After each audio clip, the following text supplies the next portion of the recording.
Hi, everyone, and welcome to today's College Essay Pro Chat. I'm Susan Napo. I am CEO of While Writing Workshop here in Detroit. I was asking everyone as they were logging in to let us know where you're located and also to know if you have any additional questions about today's topic. Today, we are answering the question, can my student write about race in their college essay? Or gender or politics or mental health or. We're really focusing on sensitive issues in the current political climate. We're not going to talk about politics. We're not going to debate politics, but things have changed and colleges are under pressure. And so a lot of people have been asking me, what changes for my students? Has anything changed for my students? Should I be giving them different advice? Should I be thinking about essays differently? I will say this again and again and again today. For the most part, nothing has changed for us. And I will spend this 30 minutes with you today explaining why I think that's true. It's very, very important to understand what is different and what's not, because a lot hasn't changed. And that's important to keep in mind. And I don't want to diminish the importance of what's going on. There's a lot, there's a lot going on. But I do want to calm the fears that we have to change what we do or how we work. So let me dive in with the questions. Keep adding questions in the chat if you'd like, and I'll be happy to get to them as we go along. So, first question from Krista. What are you hearing from colleges about how the recent changes in the political landscape might affect admissions essays? I am hearing nothing. Really nothing. Now, I have not dedicated my life over the past month to answering this question, but I've been keeping my ears open. I am hearing zero. And I think that's important to realize. I'm not hearing nothing because they're not thinking about the current political environment. I am hearing nothing because they have real things to think about, and college essays really haven't changed. So I'm glad you asked, and I really want to reassure you that colleges and universities have a lot of things to think about right now. We may see changes in college essays. That is possible. I think that's been going on for a couple of years. I mean, we've been talking about that for a long time, that in the last couple of years, maybe 3 years, we've been seeing a lot of playing around with essay questions, and I think that's going to continue. Brian says, given the changing landscape of higher education, are there any essay topics that should be off limits for our students? As we always have said, college essays are about reflection. They're about showing the college, showing the admissions officers who a student is beyond what they've accomplished. With that in mind, any story always has been able to work, and any story still can work. And I'll explain a little bit more about how in a minute. But I don't think there's any topics that are off limits. Over the years, and I do not mean to diminish this question, but we've been told, don't write about sports, don't write about camp, don't write about service trips, don't write about this, don't write about that. So there's always been this myth that there are topics that are good to write about and topics that are wrong to write about. And I think that what the new myth is going to be, well, don't talk about politics, don't talk about religion, don't talk about race. I have not heard that those things are off limits. Any topic can work as long as it demonstrates reflection, it answers the question. It happened relatively recently. That's also important. Like writing about things that happened when a student was 11 probably aren't going to make the best college essays. Jessica says, should students directly say what their ethnicity is or write more about their culture, traditions, traits, and activities, or both? Also, how does one balance the content of the essay, answering the question, including their ethnicity, gender, identity, political views, or other topics? Do colleges see this as gaming the system since affirmative action has been removed? Great question, Jessica. Lots of pieces. Let's take that one apart. So, should they directly say, not as like a point of like cross it off on your checklist, like be sure that you mention your ethnicity? No. Should they write more about their cultural traditions, traits, and activities? Look, one of the questions on the Common App, I will read it. I printed it out, so I'd have it available. Some students have a background, identity, interest, or talent that is so meaningful they believe their application would be incomplete without it. If this sounds like you, then please share your story. Now, background, Okay, could be one of these ideas. Identity definitely could be on this list. Interest or talent could be anything, right? I'm talented at knitting. I'm interested in biology, whatever. So the question so far, Common App question hasn't changed. I know that, they made that decision ages ago, but I'm saying that it's still there. So a student can write about anything. They can say being an African American is really important to me, and this is why. They can also say, as Jessica's asking, in my family, we have a tradition of celebrating this holiday in this way. Well, then that, gives us a tip of the hat to what kind of religion or ethnicity or cultural tradition they have. So I think that it's still fine for students to write about these things, just as it has always been fine. I gave a presentation on sensitive topics, including things like, and I also brought it up as a reference. This is from 2019.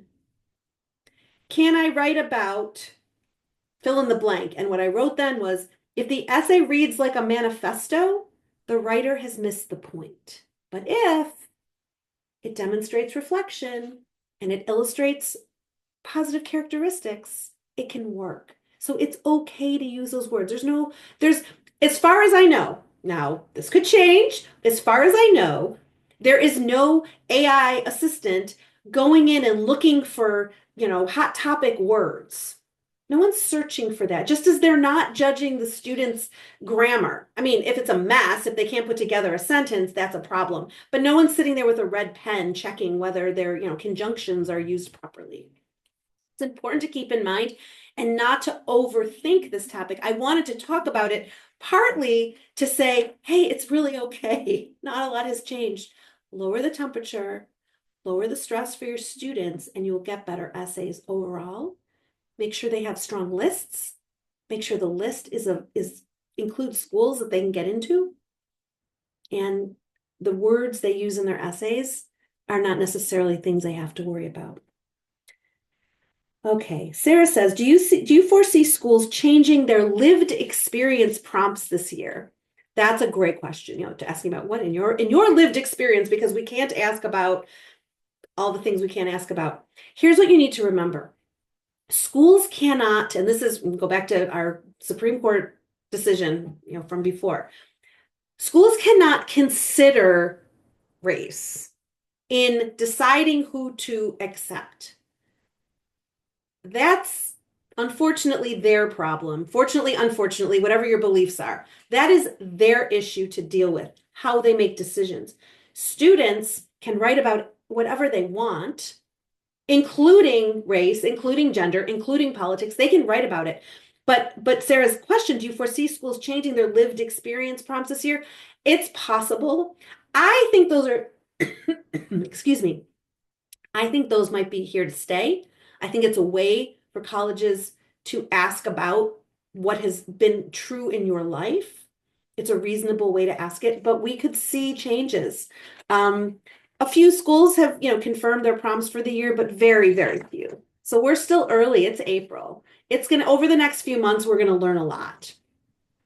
Lisa says, how do I strike a balance between writing a meaningful essay that adds some value and not obsessing over something that may not have much overall effect on admissions outcomes? Good question. Someone else had asked, so does the essay really matter? Like, why are we having this conversation? Essays matter. I have never had an admissions officer tell me that it doesn't matter. But I also know that essays only work in context, which is why we don't share samples, which is why we don't make a list of topics that are okay and topics that are not okay, which is why we don't have like sample sentences of like good sentences and bad sentences, because an essay can add to an application in context. That's actually why, for those of you who've been through our college essay experience training, for those of you who've written an essay with us or in our partners program, you know that step one is understand the prompt. And I feel like what I'm doing right here is reinforcing for all of us that the essay has not fundamentally changed. The Common App prompts are not different. I mean, they do have the additional question, the changed questions this year, the changed additional information, the updated challenges and circumstances prompt, which some students may choose to use.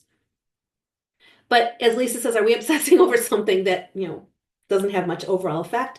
It can help.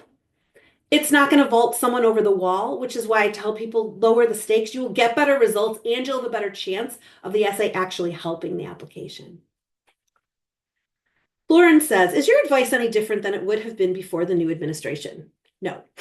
I'm glad you asked that, Lauren, because I think that's important. I have now said this probably 3 times in the last 10 minutes, but my advice doesn't change. My advice is when you have calm students, they perform better, they do better work, they follow instructions, they meet their deadlines.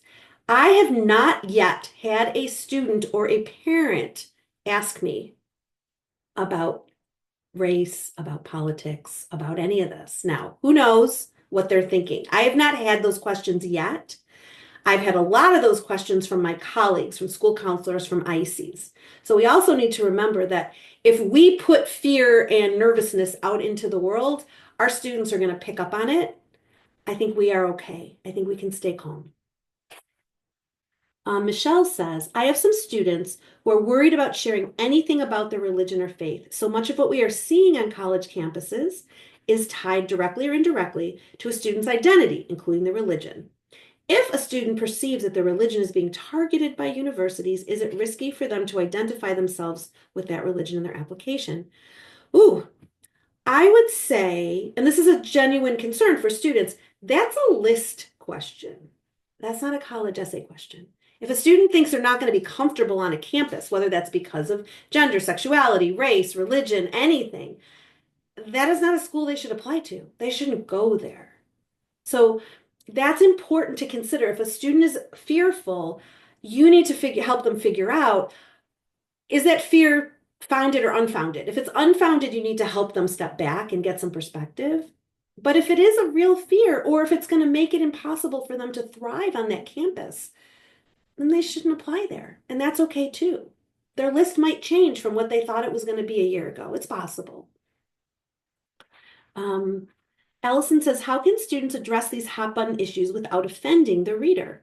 You have to remember, admissions officers go through sensitivity training, they go through bias training. How well does it work? I don't know. I assume it works well. I think that it's good. I think it's a good idea. I have talked to people who've been through it and they've said, yeah, this is important. It helps me identify the things that are, flags for me that I need to pay attention to. So I don't think they have to worry about offending the reader. I do think, though, you have to consider that any topic that could be considered sensitive, mental health, any of these things we were talking, politics, gender, race, anything, I'm going to give you the same advice I always give on topics like that. Ask why you're talking about it. Make sure you know why. Why is the student talking about that? What is it going to illustrate about them? What is the story they've chosen? Really know your audience. If you're applying to a school that is super conservative and has always been super conservative, and you're, a huge liberal protester, progressive, you're, an anarchist, whatever it is, it's not the right school for you. Or maybe it is. Maybe you love stirring things up and that's where you want to go. But know your audience and know your school. If you're applying to a school that's like super, super lefty and the student is extra conservative, that school doesn't belong on their list unless they want to go there and they feel that it has the best program for them. And there are things that are going to outweigh the fact that this might not be the right, totally comfortable fit. Those are list questions. And I think that sometimes the questions we get as college essay coaches, especially me, because I only work on the essay, are actually list questions. It's the same issue. How can I get into the University of Michigan? Well, based on who the University of Michigan is accepting right now, which is not a huge percentage of students, how likely is it that you're going to get in? Can your essay help? Probably, somewhat. But it's not, like I said before, it's not going to vault you over the wall. So I don't think that topics are necessarily going to keep students out unless they're inflammatory, unless they're a diatribe. But those were always going to be red flags to schools, regardless of the political situation. Noelle says, can students write about mental health problems or other kind of sickness? Again, it goes back to characteristics. A student can write about, the essay is not about, I have anxiety and I am very anxious. But the essay might reflect. I had a student who did this, who had been hospitalized for an eating disorder. And she started out wanting to write about her experience in the hospital. And I talked it through with her. And I said, well, why do you want to tell them that? Because I went in and I didn't believe this was important, but my parents made me go.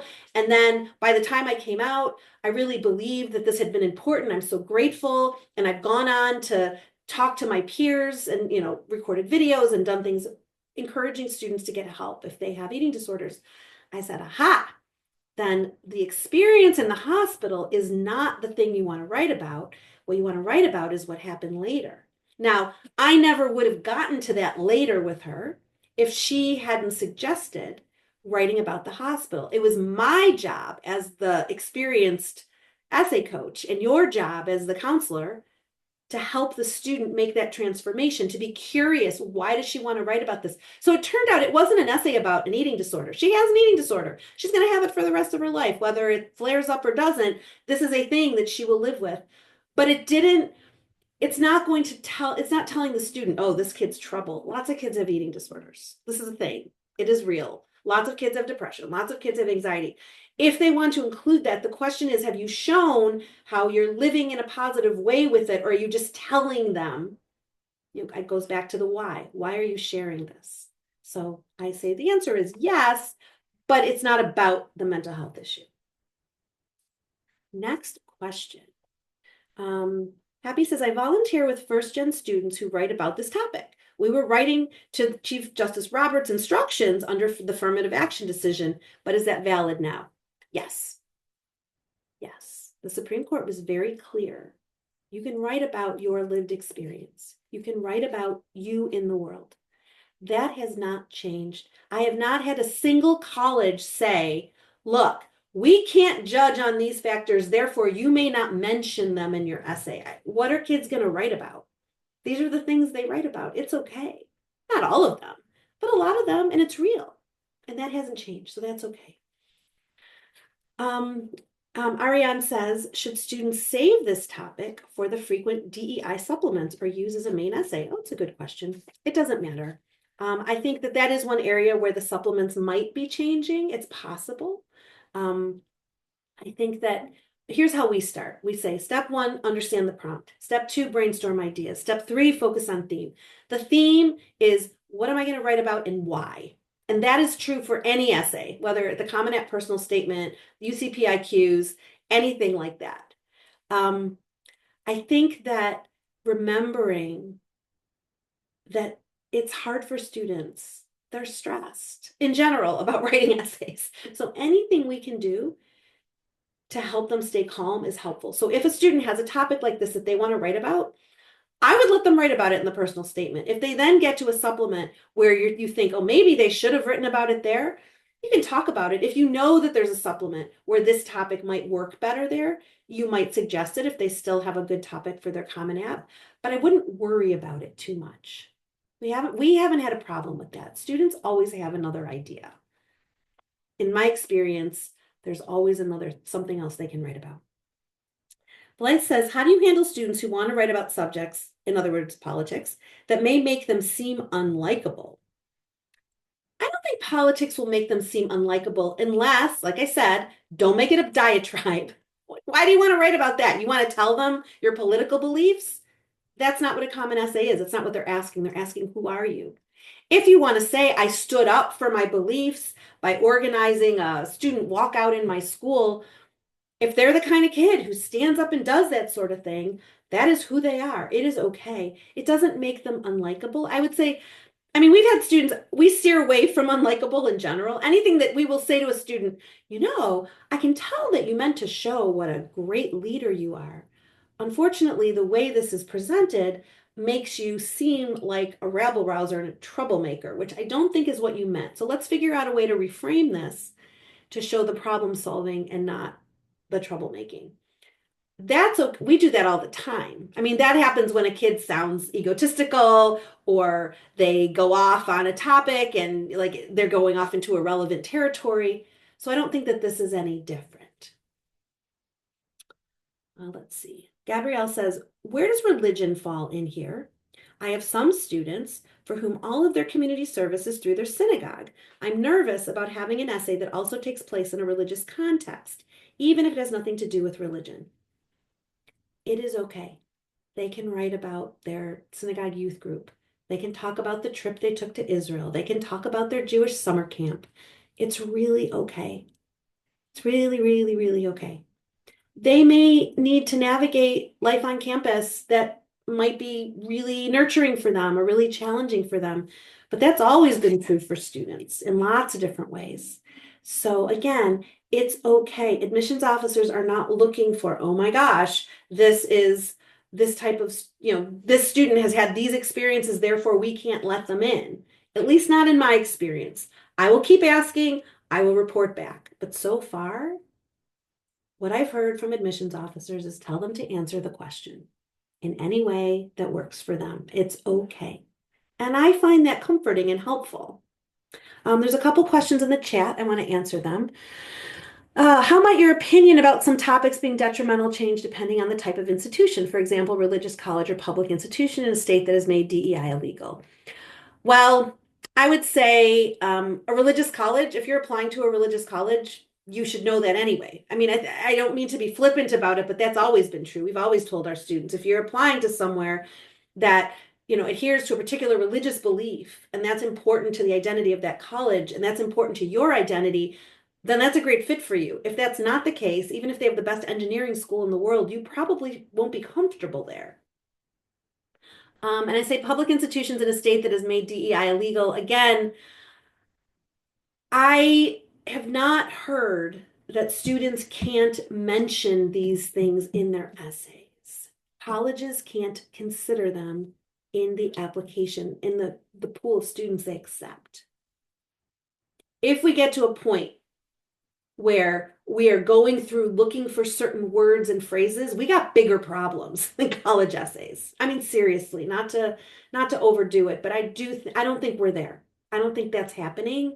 I think this is a time of transition. We don't know where we're going to end up, but right now, I still believe students can write about what they want to write about.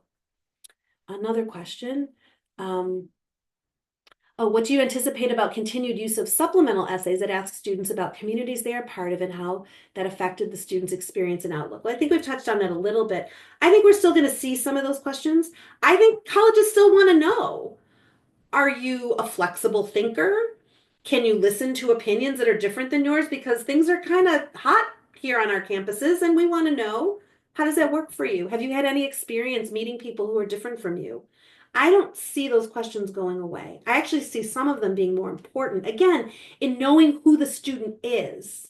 So like the community question, for example, we've been told over the years from different schools that the purpose of a community question is to find out, does the student understand how they operate in a community? That's a good question.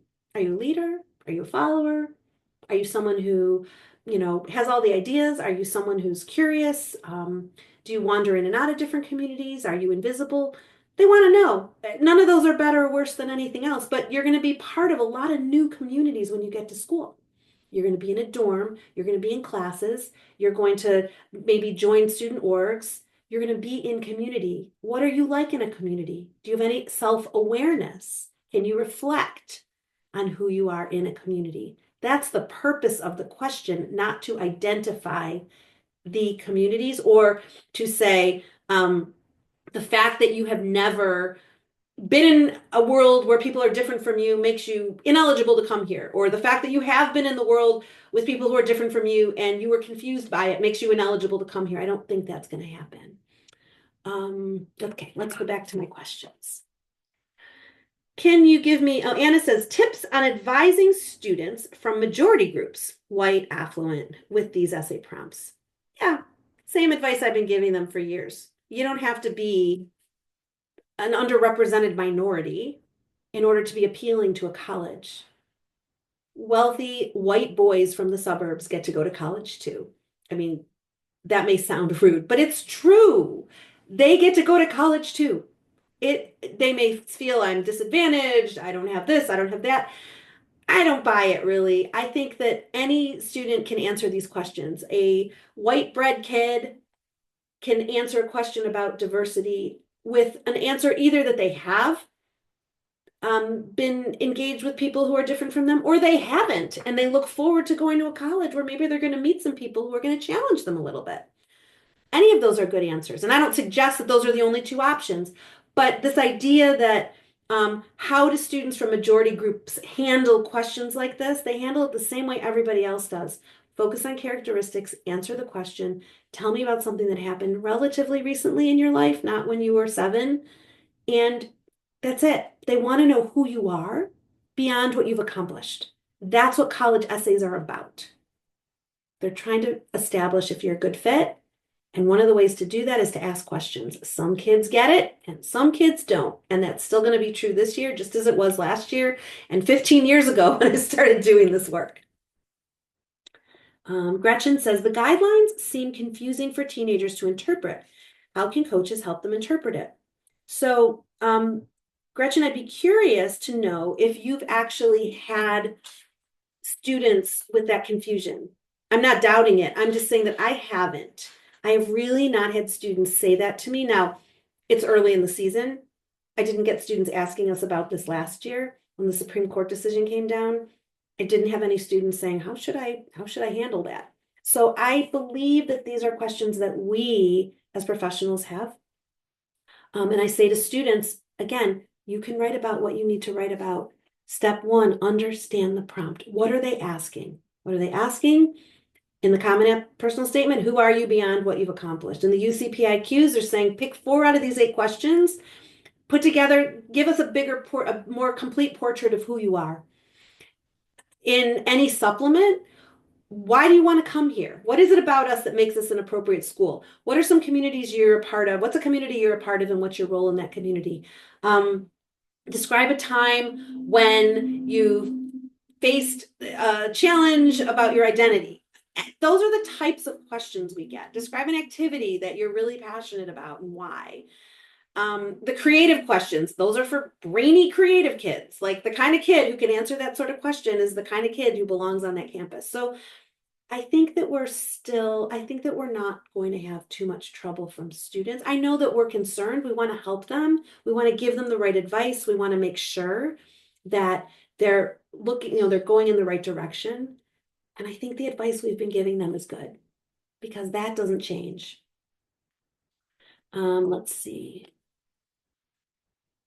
Sheila says, and this is similar to a question we've had, but I want to address it again. Do you or others have the sense that authentic essays about race may actually decrease chances of admission, especially for kids slightly under a college's metrics, and schools may be scared of defending admissions decisions after the Trump administration's expansion of the SCOTUS affirmative action decision?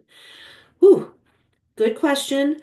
My answer is no. It says, do you have the sense that authentic essays about race may decrease chance of admission?